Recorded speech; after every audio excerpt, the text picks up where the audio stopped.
I got all I want, and I got all I need, and I got everything.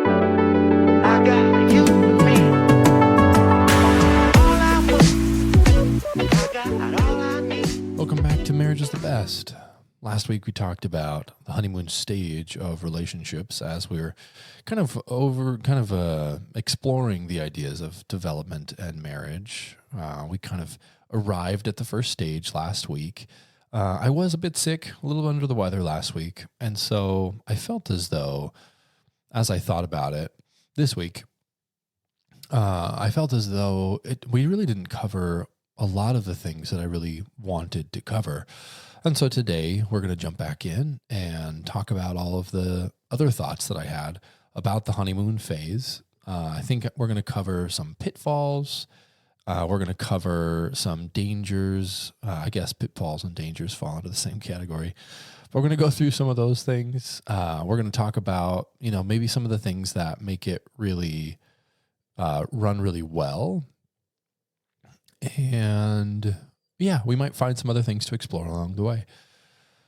So when we were talking about development, we're playing with this idea of a growth over time, leading to competency, maturity, and mastery. And we kind of were talking about how our aim in understanding the development of marriage is also the aim of helping people to develop mastery in their marriages. And we do that by moving through the developmental stages of marriage really well and building competencies, skills, while we're also kind of growing and learning and maturing, updating our responses, becoming healthier and healthier over time, both in our individual selves and then also in the marriage. And so the honeymoon phase, right, is this kind of initial stage of a relationship where it's marked by really greatly increased desire, attraction, passion, a decrease in inhibitions, a decrease in one's ability to see flaws. We call that kind of this idealization, where you're seeing all the good and very much mitigating the bad. And you're genuinely just not seeing it. Or maybe would be better to say you're not connecting it to real life, because we also talked last time about how the brain, the actual brain that we have that moves through this early stage, researchers have kind of qualified this stage as like a low-level break from reality, kind of disconnect from ourselves. And so there's a very real danger when we talk about the pitfalls of the honeymoon phase. There's a very real danger of falling into this blind, affectionate, passionate love, or maybe just passion, engaging with the passion in such a way that leads to making choices that will later have fairly significant negative ramifications. And when you think about it just logically, if your brain is not connected to what you're doing in the sense of rational, logical, moving through, there's a disconnect there. And you're filled with passion and affection and desire and tension in this relationship, then making good choices kind of goes out the window, or it could very easily. And I think that the more immature you are when you enter into the honeymoon phase, the more likely it is that there are fatal flaws to be found in the execution of how you kind of move through this honeymoon phase of the relationship. It's very easy to get wrapped up into who this other person is and all the things that are wonderful about them, or even just to see the person as a placeholder for what you're looking for.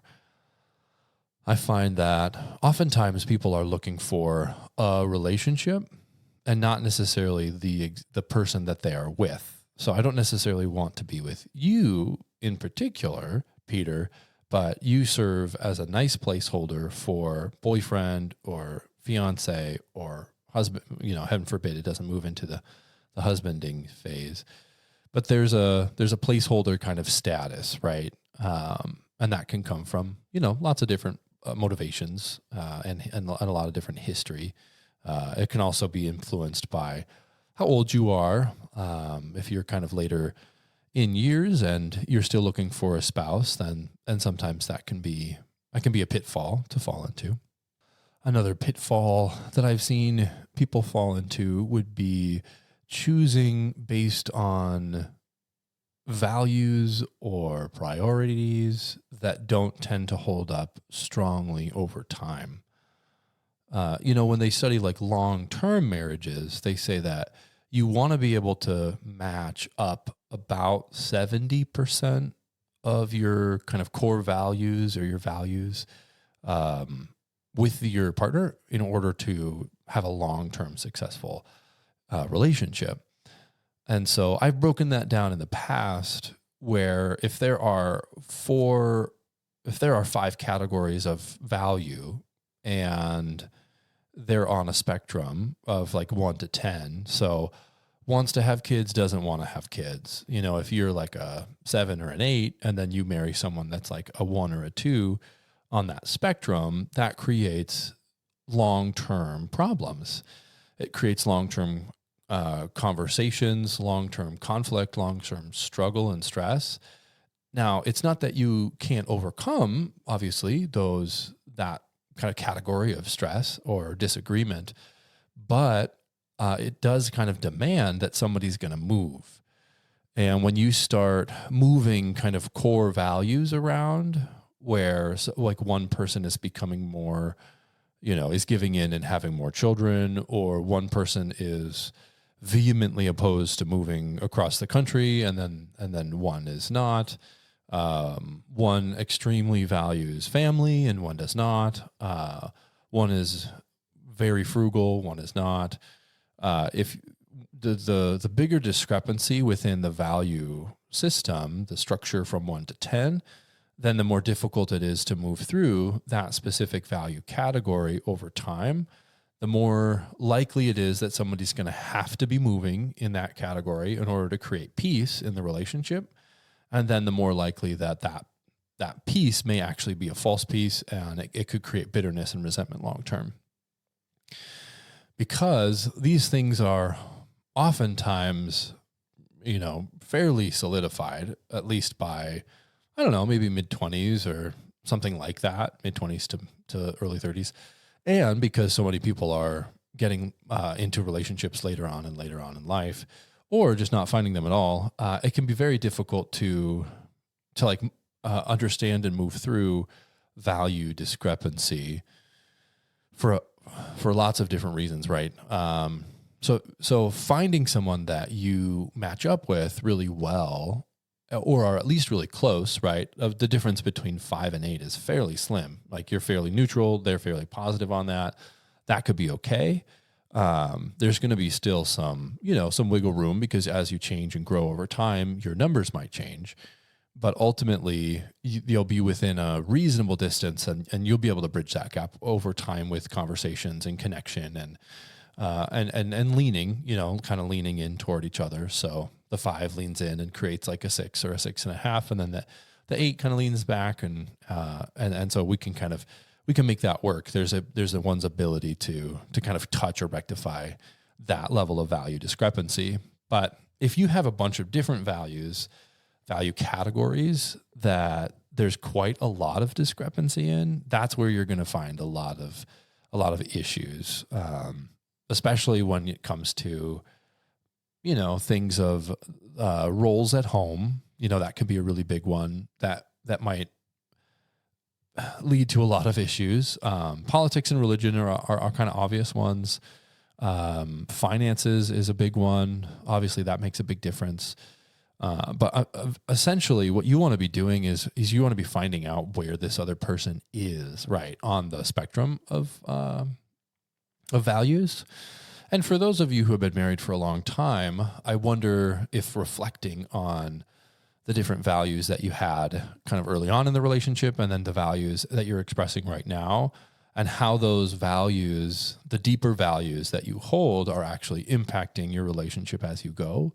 Because you may actually find that there are deeper values that are causing a lot of our core disagreements, discrepancies, disconnects, and leading to some of the fighting or conflict that you're experiencing. That can oftentimes, like when we're able to recognize that this is kind of a values related struggle, and not just the other person is crazy or just wrong or doesn't have my best interest at heart. When we can reframe some of that into understanding the values behind people's reactions, responses, that can oftentimes create more language and more fodder for connecting around values and connecting in the relationship, rather than the disconnect of assuming that it's something deeper, or assuming that your partner is ill-intended or just stubborn, or whatever we're assuming at the time that we're assuming it, I suppose. Beck and I are extremely blessed in this area of values, and we found out very early and very often that we align almost 100% on most values.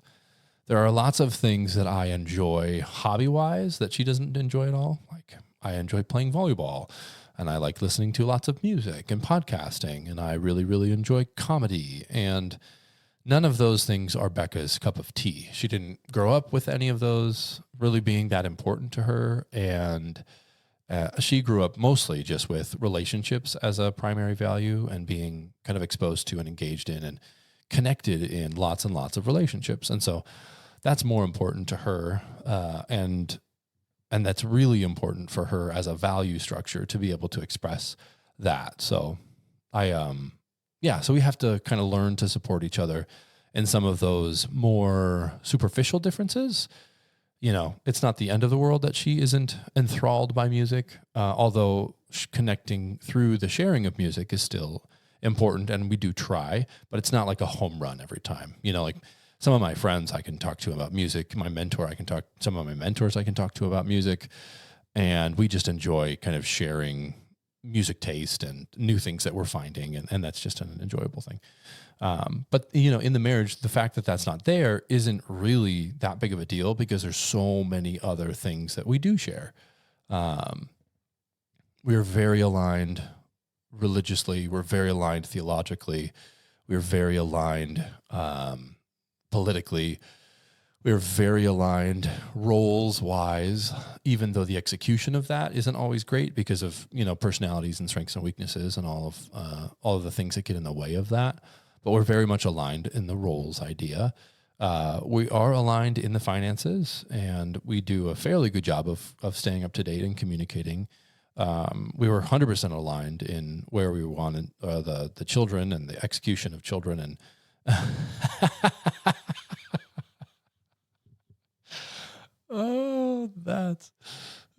bother. Okay.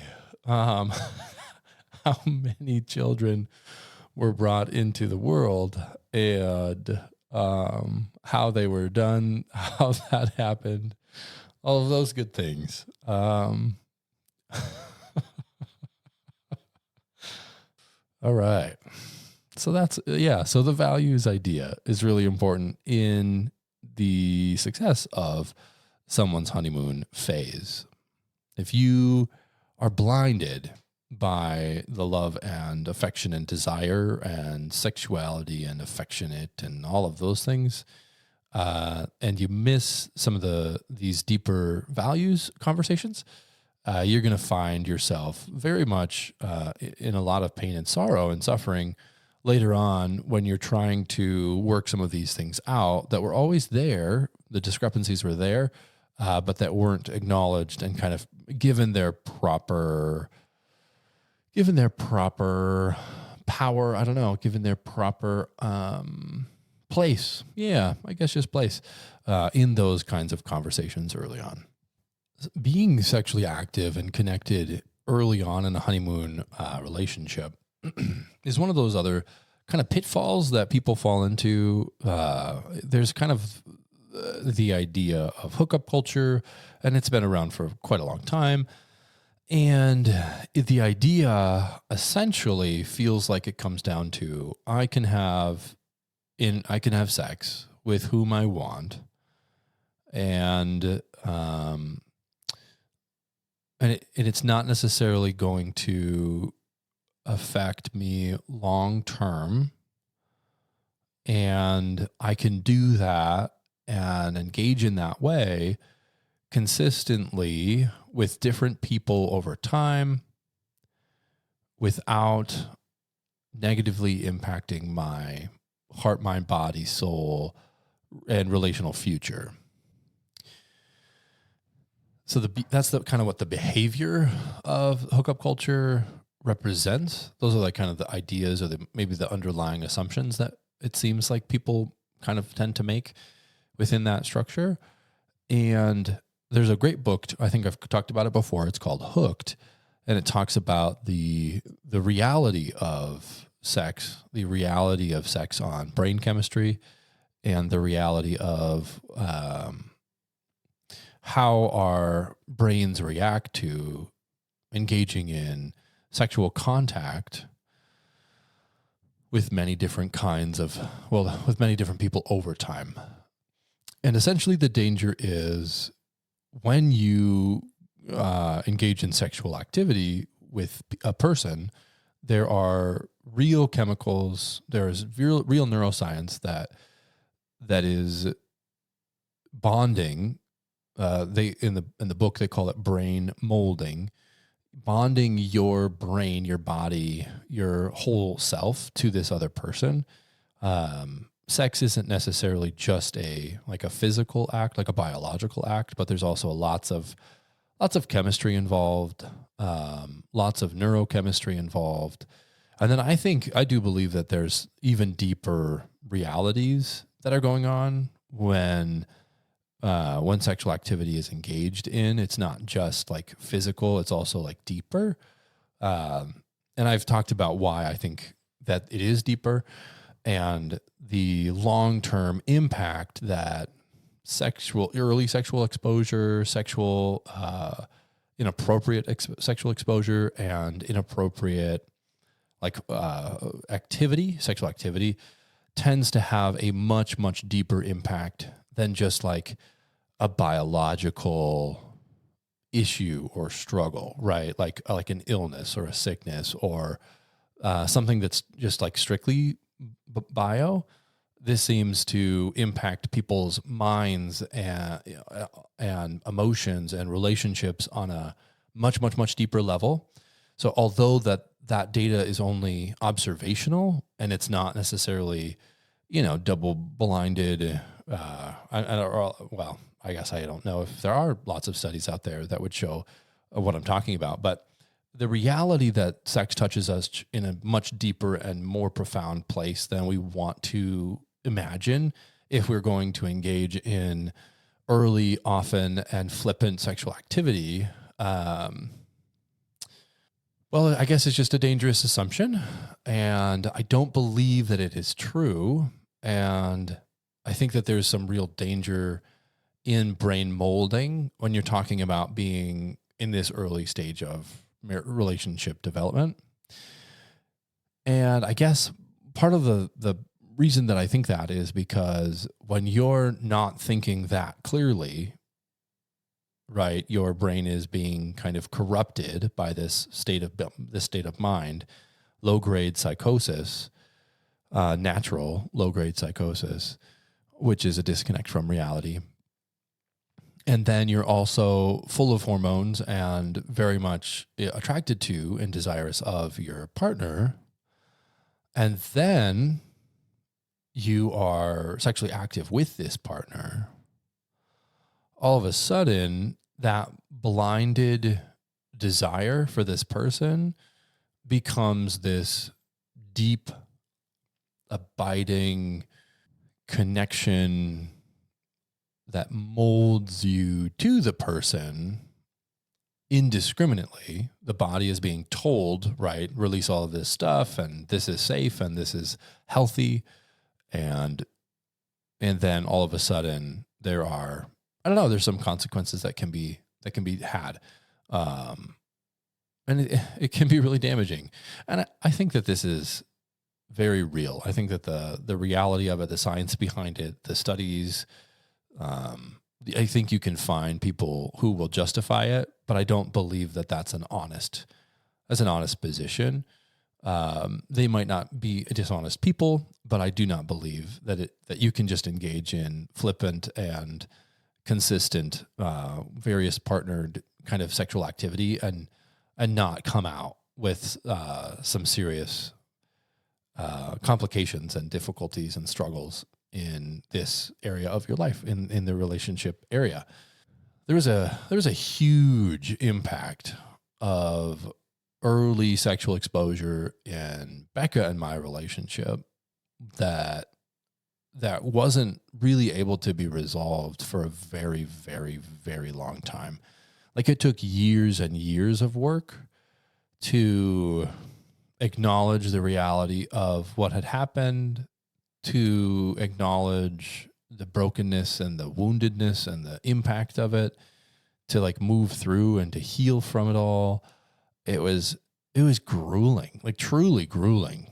And we are in such a different place right now, coming up on our 11th year.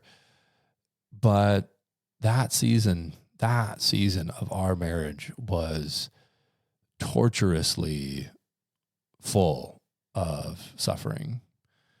And in a large part, had to do with sexuality and the brokenness in that area. So I guess there's a personal part of that. There's a scientific kind of neurological part of that. There's a physiological part of that. And I guess there's a warning there. I guess there's a warning to individuals who are in this season, trying to do that work, trying to connect with people and engage in relationships and engage in the pressures of today, like dating in 2025. And so I guess there's just something to be made aware of and to be mindful of as you're making your decisions. And if you're an adult and you can make the decisions that you're going to make, and that's a good thing. You know, it's a good thing for adults to be able to make those kinds of decisions. But obviously the nature of being an adult is also getting to live with the end results and the consequences of those kinds of decisions. And that can be tough. It can cause a lot of harm, and it cause a lot of long-term suffering. When we don't acknowledge the power and reality of these things, if we're entering into them unknowing, then, we set ourselves up for not necessarily having success in this area. And so I want the maximum amount of people to be able to have the maximum amount of success in this area. 2 more pitfalls for this season of life would be moving too quickly or moving too slowly. Moving too quickly means making really big, long-term, committed relational decisions without the proper amount of trust within the relationship. And there's a wonderful model developed by a dude. It's called the RAM model, the relationship attachment model. And he developed this idea of how relationships grow and develop and attach over time in a healthy way. And so if you want to go look at the relationship attachment model, there are 5 different kind of metrics for how relationships grow. And if I tried to do it off the top of my head, I would butcher it, but I'm going to try it anyways. Here we go. So the first metric is trust. And the idea of the model is that you don't ever want to build more on the right-hand side before the left-hand side grows. So it really is a relational developmental model. So the far left kind of metric is trust. So as trust grows, commitment can grow. And so, but commitment should never grow beyond the amount there is trust. And the first one is actually, I knew that I was going to mess it up. The first one I think is actually knowledge. So your knowledge should grow first. So spend a good amount of time knowing your partner and knowing them in lots of different, lots of different regards, lots of different areas. Go to the beach with them. Go on a date at a restaurant with them. See how they interact with their mother. See how they, talk about their friends when they're with their friends. So see them in lots of different environments and develop an understanding and a knowledge of who this person is. As your knowledge grows, so should your trust if they are showing you that they are trustworthy. So they're worthy of the trust, then it should grow. But you can only really build that by seeing them in lots of different environments and experiencing them across some time. So as knowledge grows, trust should grow. And as trust grows, reliability should grow, which is metric number 3. And then as they prove themselves trustworthy and reliable, there should be a level of commitment that grows thereafter. And then as commitment grows, then touch should grow in thereafter. So when you build up your sense of knowledge about someone, you really grow in your understanding and knowing them. And you've seen them in lots of different regards, and you've experienced them over time, so you know them. Then you should be able to trust them. And as you trust them, you should be able to rely on them. And if they prove themselves reliable, with feelings and thoughts and with physicality and with finances and with values and with, working through conversations, there should be an increased level or degree of commitment. And as the commitment grows, then the capacity and the health of touching, the connecting through touch and the connecting through affection, and through building sexual connection, then that can also grow as the commitment grows. In a traditional sense, that's like build up your commitment to the level of you're committed to marrying this person, marry the person, and then you get to enjoy all of the touch you want, which is a solid model. It doesn't work out for everybody, nor does it, nor has everyone that has tried that model been successful in it. But the reality that touch comes as a result of commitment in a healthy, relationally attached and developed relationship is true. And there's a reality to that. So too fast would be, I don't really know you. I don't really trust you. You haven't shown yourself reliable, and you're not really committed to me, but we're making grand commitments before trust, reliability, and knowledge is in place.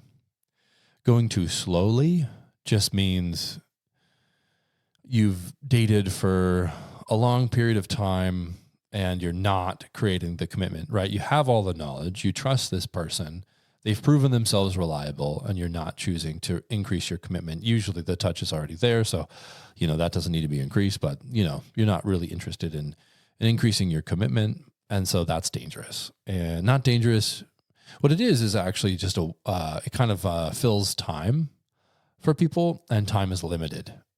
Time is limited in this game. There's clocks involved. There's bio clocks involved. There's people involved, other people who are also dating in certain environments at certain times and not at others. And so not choosing to build your commitment and engage in your commitment with after receiving the proper amount of knowledge and understanding and trustworthiness, and stringing things along instead of just making the commitment and moving forward and taking responsibility for that person and that relationship, that is also a danger and causes lots of suffering and lots of problems in relationships over time. And so there's another one of the pitfalls. So now I'm thinking most of my audience is not in the dating season of life. Now, would I like to speak to the people who are out there in the dating phase or area of life? Yes, 100%. Would I like to be able to speak to them and help train them in the ways of relationships or of the force, and give them the tools that they're going to need in order to have long-term successful relationships? Absolutely. But what if you've been married for a long time and you're just interested and you enjoy talking about it and listening into it? Hopefully this has been applicable in some sort of way for you as well. And so let me just speak to that application. It is interesting I would say that creating lots of gratitude for your story is one of the best, most fun, most helpful kind of long-term strategies for continuing to be intimate and connected in your relationship. And so even in the suffering of your early relationship, there's still a lot of really wonderful dynamics, even if you chose to do certain things that cause suffering in your life. But if you can honor and acknowledge the reality of the suffering that was caused, and you can show gratitude and contentment, and you can show, you can talk about it with your partner in a positive and healthy way, where you're acknowledging, how crazy was it when we did X and Y and Z, and how blind were we, and how sexually charged and driven were we in that season. And do you remember what that was like? Those early feelings and those early moods and the dates and the long conversations. We talked a little bit about this last time, but remembering that and bringing that forward for people who have been married a long time is actually really helpful in continuing to remember this person and who they are and who they've been and what they've meant to you and who they are to you long term. So I would just encourage reflecting on those seasons, coming to a knowledge and understanding of the choices that were made in those seasons, coming to an acceptance of your partner, who they are now, and expressing just love and gratitude for what you guys have been through up to this point. The goal of the honeymoon phase is definitely not to get everything right or to be perfect. There are major issues that will cause very long-term suffering or the end of the relationship long-term if certain early relational dynamics aren't acknowledged, aren't ferreted out, and aren't given their proper place. If there are huge red flags within this honeymoon stage and they're not honored, you're going to find lots of hardship and trouble. But it's very difficult to sometimes see those things because of the altered state of mind that we're in during this season. So being a partially mature person when you're making these big choices that have lots of long-term consequences is helpful. Being mature is helpful. And when I say mature, I don't mean old necessarily. Lots of people that I've talked to have been married or have known each other for a very, very long time. Some people middle school, some people high school, some people early college, and some people later. And there is a real beauty to engaging someone who is developing in their development while you are also in your own development. And then you're able to then learn and grow and change and develop over time together. And you kind of come alongside one another in that journey.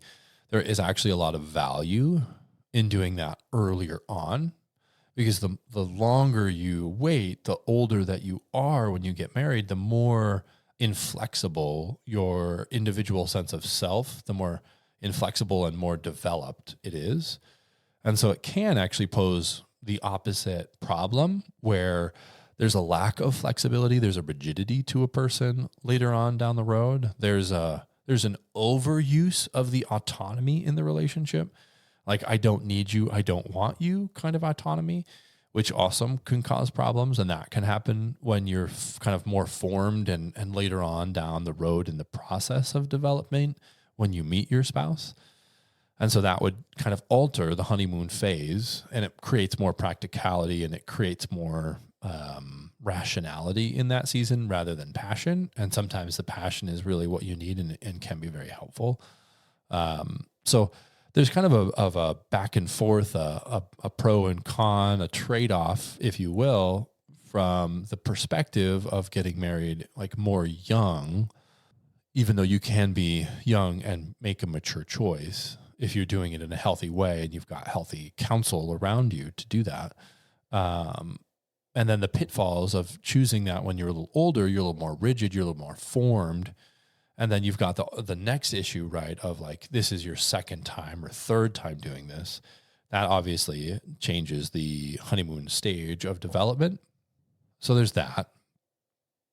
And then as I was thinking this week about this specific topic, I actually wanted to talk a little bit about affairs and how affairs actually fit into this honeymoon phase stage idea really well. So think about this. You are a married man. You've been married 10 or 11 years, and it's not going that well. You're not feeling very connected to your spouse, and you're really struggling, in that connection. And then someone that is attractive, someone that is whatever, their attention is paid, right? And connection is made. And the early forming connection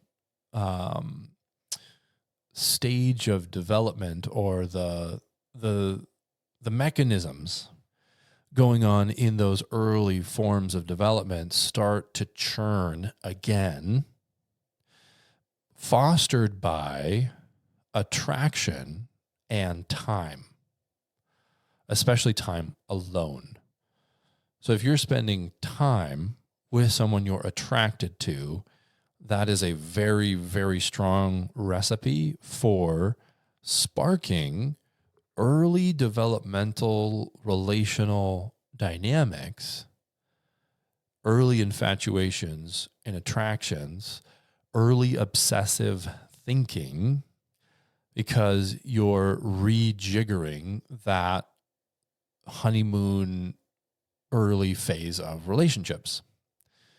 And if you feed that, it will grow, and it turns into all sorts of trouble.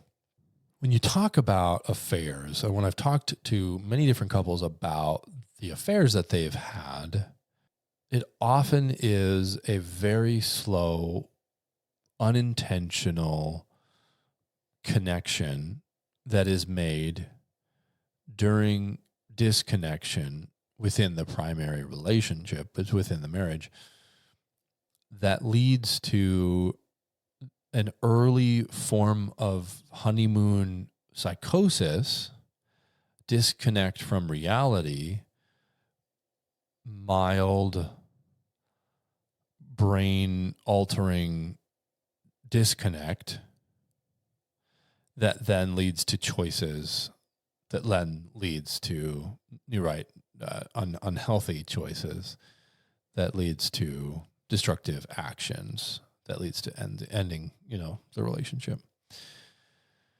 So when you think about affairs not as these horribly surprising, immoral choices, moments, there we go, horribly surprising, awful, immoral moments, when we stop thinking about them in that way, and we think of them as little mini relationships that are fed and grow into a honeymoon phase that create a false sense of reality, a fantasy, if you will, that is then fed until it can't be fed any longer, that then results in destruction for all parties involved. But when you understand the early phase of relationship, the honeymoon phase of relationship, and you understand what happens to the brain and what happens to these systems. And then you can see how someone might slowly but surely, while investing and connecting in another relationship, develop that honeymoon phase all over again. And then they make crazy whack job decisions that reflect that honeymoon phase of relationship. So obviously, if you are long-term, happy, successful, married, and you want to stay away from affairs, first and foremost, don't spend individualized time with anyone that you're attracted to. Number one. Be honest. Be honest with if you're attracted to somebody. Don't spend time with them then. If you're honest with yourself, if you're like, wow, I find that person really attractive, maybe you let your spouse know, like, yeah, there is kind of like, there's an attractive person at work.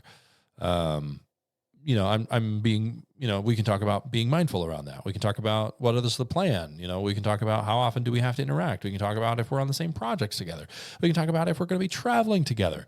And think about traveling or doing projects or staying, late at work when your spouse knows that there's an attractive person, which is not an evil thing, that there's attraction. That's not wrong.